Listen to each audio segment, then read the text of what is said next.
The modern age is a wonderful thing in many ways. Our technology is one of those amazing things. There are powerful machines designed to study dark matter and our universe. However, it requires incredibly dense and incredibly non-radioactive lead for it to work.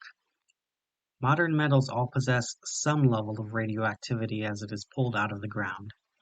In time, it grows less and less radioactive. The downside to this, it means that modern mined metals may not actually be helpful for some of our most sensitive devices, such as medical technology, astronomical technology, and of course, energy study. This often puts our modern scientists at odds with archaeologists and historians. Bronze Age shipwrecks are not valued just for their historical value, but for the value of the metals they held on board. The immense demand for ancient lead, iron, and copper ingots created new opportunities. The recent creation of special compensation laws by the League of Nations meant that salvage teams could be compensated for removing shipwrecks that could present environmental damage to the ocean. These companies that could be paid for removing modern ships from the ocean could now also be paid immensely for salvaging a nearly worthless common metal from ancient wrecks, and be paid far more than they ever would have for the historical excavation. Opportunities rose, and this lead rush meant that companies could be paid immense bounties collecting ancient metal free from the curse of radiation.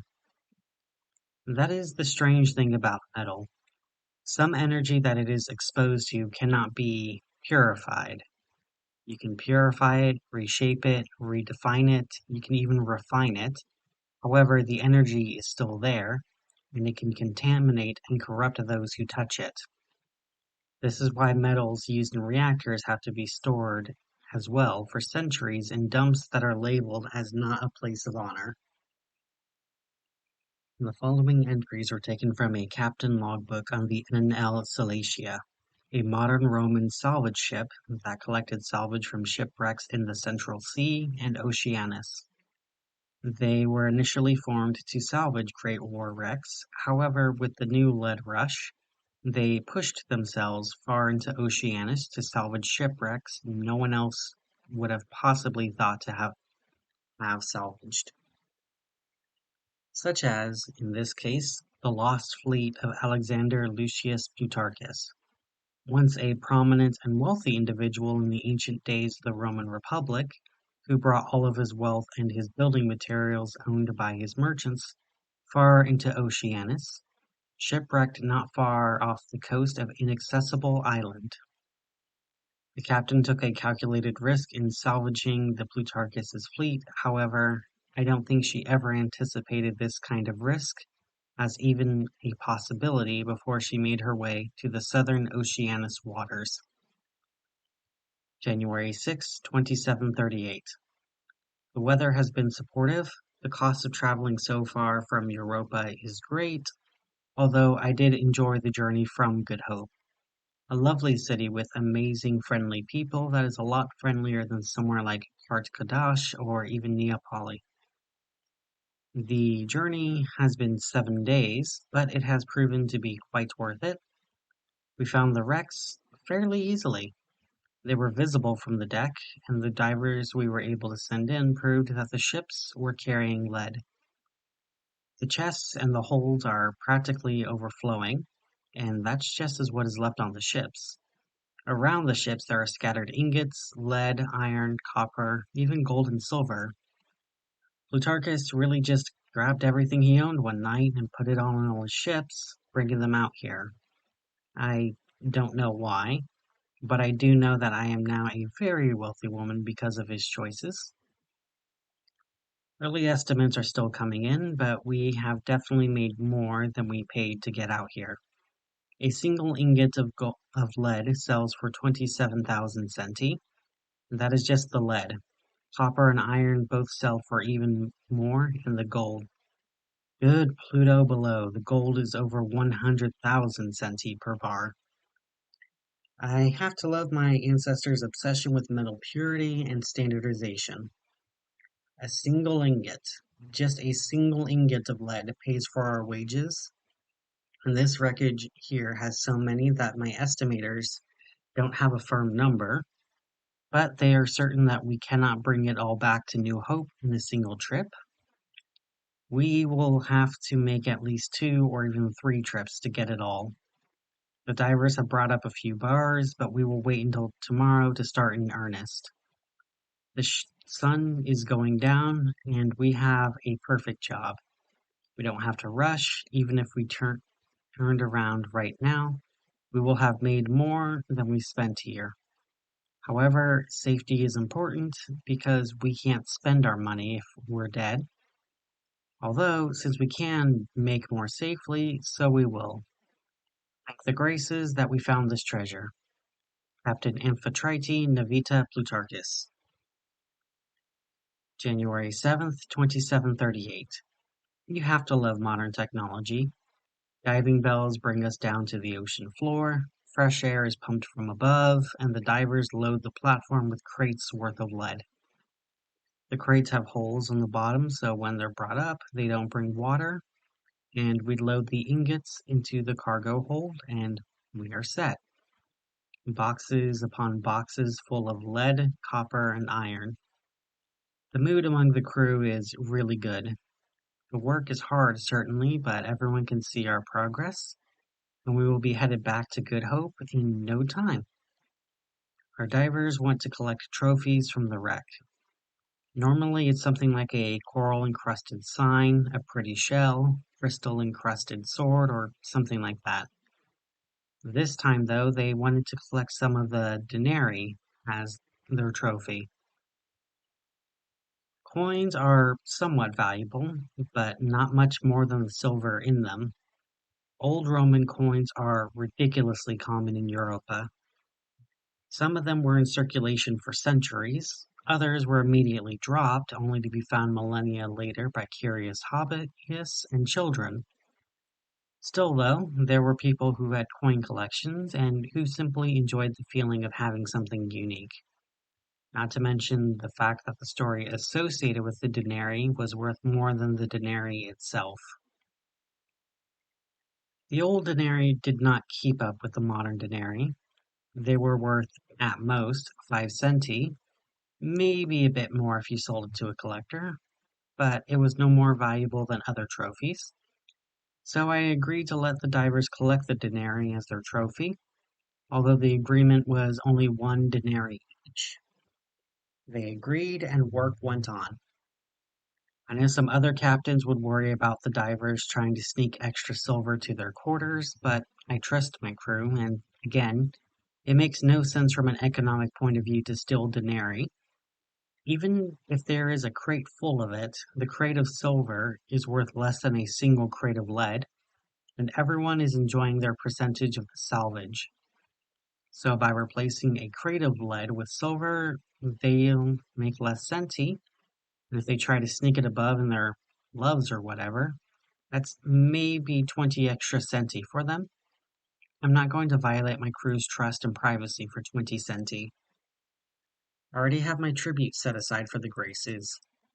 It is hard to donate sometimes, but this will be a time where I will make sure that my charity will make its way to the Graces.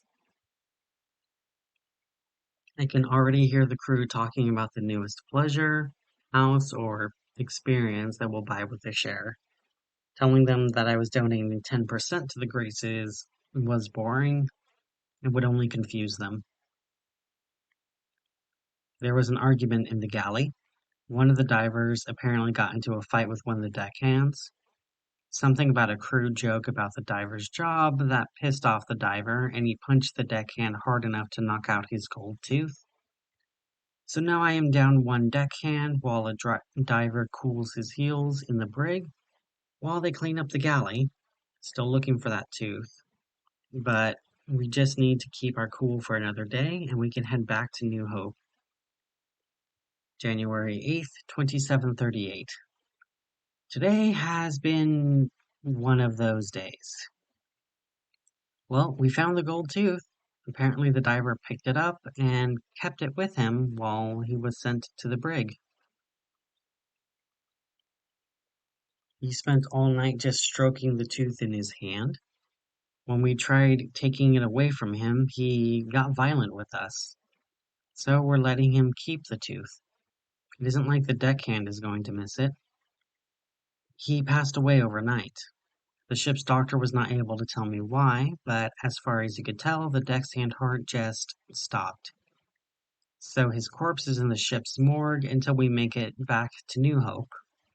When I announced to the crew that we had to head back to New Hope over the death, they started yelling at me that they had to stay. I thought that they were going to mutiny. I agreed to stay until the ship's hold was full, but we had to stay safe. They begrudgingly agreed and they continued to salvage, although we had numerous hiccups. The platform stopped working, and the technicians, instead of working to fix it, decided to just have the divers swim down and bring the ingots up one at a time, while the deckhands grab it one at a time.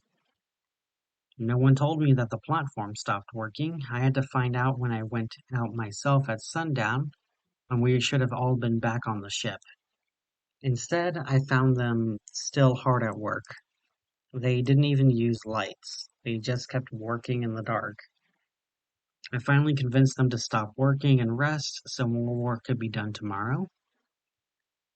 Something is different about my crew. Their eyes are shifty, they won't talk to each other. The diver in the brig was let out, but he still won't let go of the gold tooth. I also have seen that crew members have been collecting things from the below that they shouldn't have.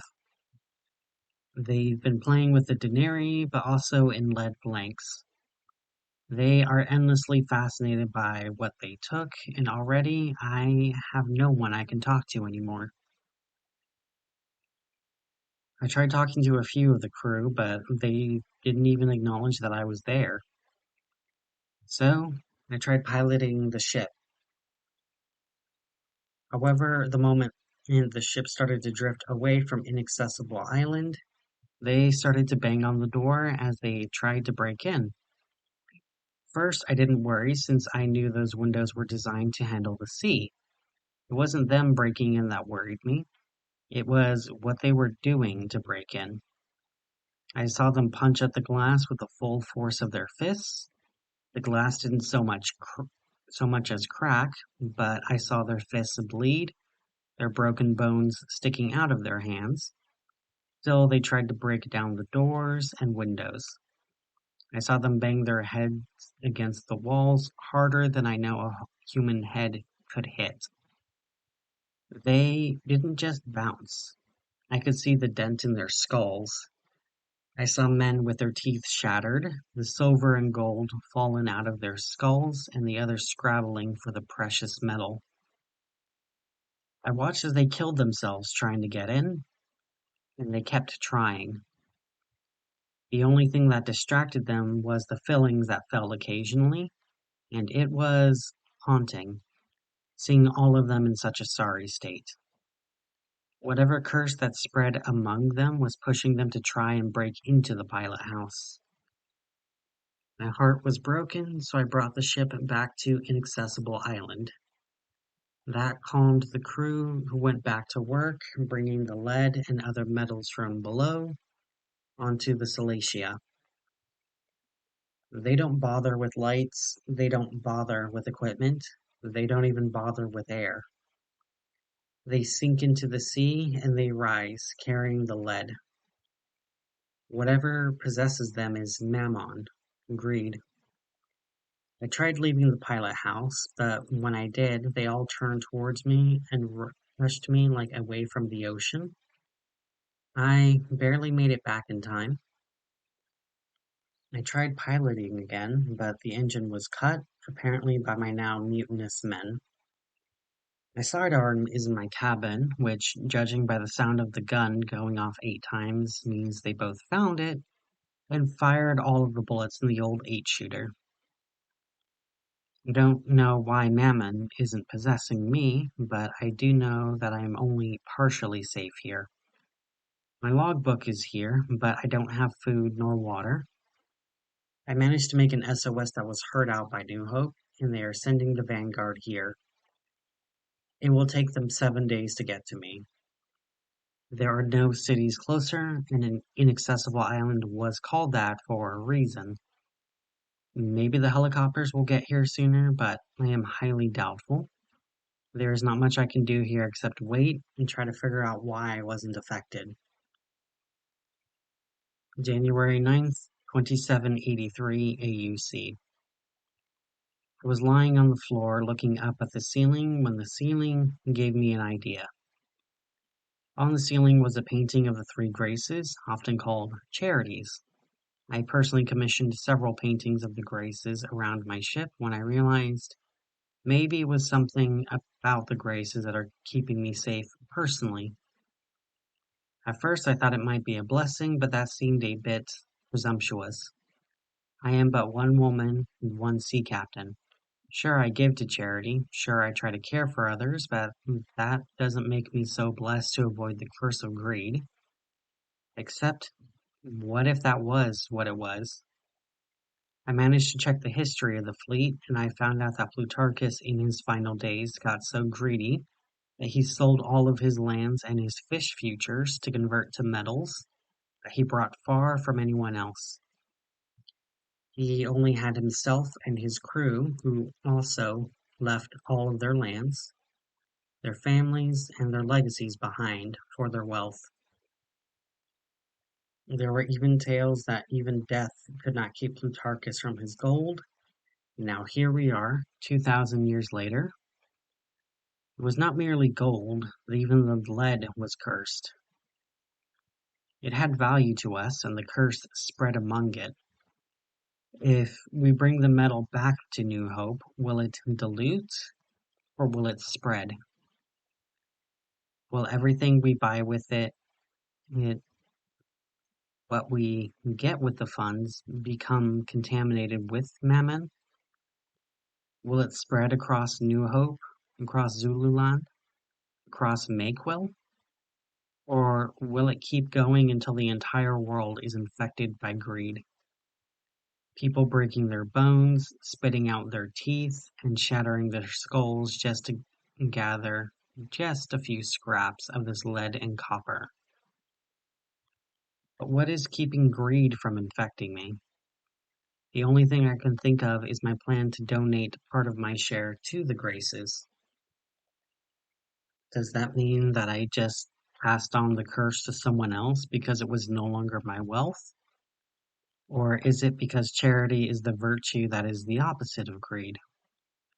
I think it has to be charity. It has to be.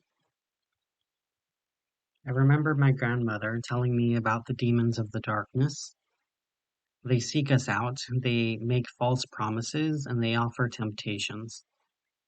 People would keep demons out with holy symbols and virtuous prayers, and still the demons would find someone to take away, even if they prayed, even if they were the head priest, even if they carried every holy symbol of every faith. They could still be vulnerable because they didn't truly believe in anything, and they didn't practice what they preached, so they were vulnerable. And yet the townspeople could still remain safe by having belief, and if they acted on their belief. My grandmother told me that regardless of faith, as long as they believed and they practiced, then they would be safe. That was what separated me from the crew. It wasn't simply a coincidence. I had the graces and I practiced charity. It wasn't that my crew lacked belief. Show me a sailor, I will show you a superstitious man. It was they didn't practice their own belief. They let greed consume them, and now it was all they had. January 10th, 2783. I don't know how to help my crew. I have tried prayer, I have tried blessing seawater to sprinkle on them from the pilot house, and they still move. Out of desperation, I even tried throwing a silver crucifix out of the window towards them. They fought over the silver, and it did not even slow them down. I think that they are cursed. I am so thirsty and help is so far away. I don't have any other ideas. I know that I will not survive. I managed to sneak out to the galley at night. The food was already thrown overboard. The pipes were emptied of fresh water, and they are filling the galley with more lead and iron ingots. There is someone over the radio on the Vanguard ship, a hunter of some kind by the name of Sochi. He knows that I won't make it because I have no supplies. She keeps offering to talk to me through to the end. She is so nice and she keeps apologizing for not making it in time. Although I don't think she has anything to apologize for, she's making it here as quickly as she can. They responded to a call for help as soon as it was called, but some people are just too far gone to reach in time. In my final hours, I guess this logbook is my last will and testament. I will fill it out before I am no longer of sound mind. As the last surviving member of the NL Cilicia and as her captain, I donate her salvage worth and all of her value of her recovered metals to the Graces. Let them use my wealth to help the poor and the needy. I'm sorry, crew, but I'm not leaving anything left over for your families. I cannot risk the curse spreading among them. I know they'll curse me, and I know that they'll hate me, but I really hope that you've all paid your life insurance policies so they can make it. Donate my assets, my wealth, everything. When the last taxes are taken, donate the rest to help others. And if there is anything worth salvaging from my body, donate my body to help someone who needs it. Let my last act on this earth be an act of charity. Consider it a thank you for everything done for me, and I will spend my last hours talking to Sochi, and I hope that she doesn't blame herself for bringing me companionship in my last hours. That is something that so many others would have given all of their wealth to get, and what so many more others have thrown away just for an extra piece of lead. When the Vanguard eventually reached the NL Cilicia, the ship was full to the brink with lead, copper, and iron. No denarii, gold, nor silver was found. The entire crew was missing with all of the lifeboats taken. Even the morgue on board was empty, with the blood smeared inside, completely unoccupied. The captain was the only body recovered. Death was ruled to be from dehydration, with her logbook recovered. Her last wishes were honored, and her crew's salvage, along with the NL Cilicia's value, donated to the Graces.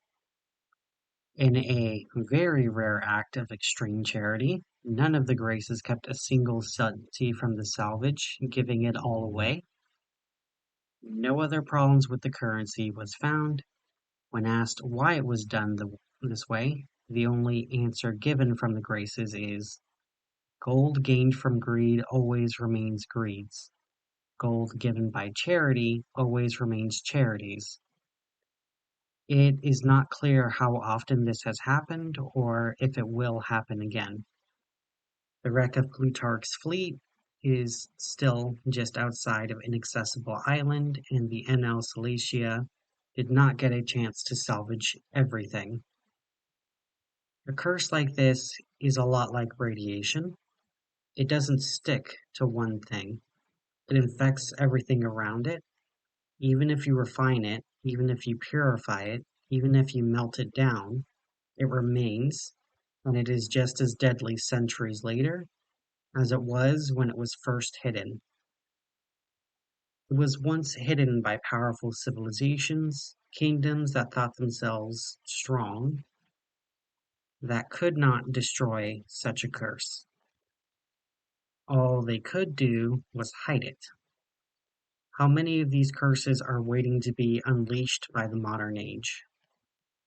Our need for the materials of the old world drives a new type of greed, one that our ancestors could not possibly dream of.